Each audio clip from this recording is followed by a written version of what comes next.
ধামরাই ৪০০ বছরের ঐতিহ্যবাহী রথমেলা থেকে আমি একটু ঘুরে আসলাম। এইটা ছিল আমার দেখা সব থেকে বড় মেলা। তো রেডি সেডি হয়ে একটা অটোতে উঠে বসলাম আর রওনা হব ধামরাইয়ের উদ্দেশ্যে। ধামরাই নেমে যে কোনো একটা অটোকে বললেই নিয়ে যাবে রথমেলা। আর এই দোকানটা ছিল ১০০ টাকার একটা দোকান। এই দোকানে যত পদের খেলনা আছে, পুতুল আছে, সবগুলোর দাম হচ্ছে মাত্র ১০০ টাকা। অনেক সুন্দর সুন্দর জিনিস ছিল এই দোকানে। আমার মনে হয় যে এমন কোনো জিনিস নাই যে এই মেলাতে পাওয়া যাবে না, সব ধরনের জিনিসই এখানে আছে। এইটাও ছিল ১০০ টাকার একটা দোকান।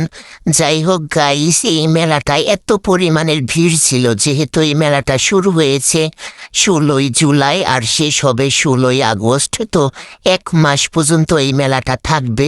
তবুও আমরা লাস্টের দিকে আসছি, তাও এত পরিমাণের ভিড় ছিল যে ভিডিও করতে পারি নাই। আর এই দোকান থেকে আমরা একটা এনায়ার জন্য মামপট আর একটা হচ্ছে দেওয়াল ঘড়ি কিনে নিলাম। আর ঘড়িটা অনেকটাই সুন্দর ছিল। এরপর আমরা কিছু খেয়ে নিলাম, মানে ফুচকা। মেয়েদের তো একটা অভ্যাস, কোনো মেলায় গেলে ফুচকা খাবেই।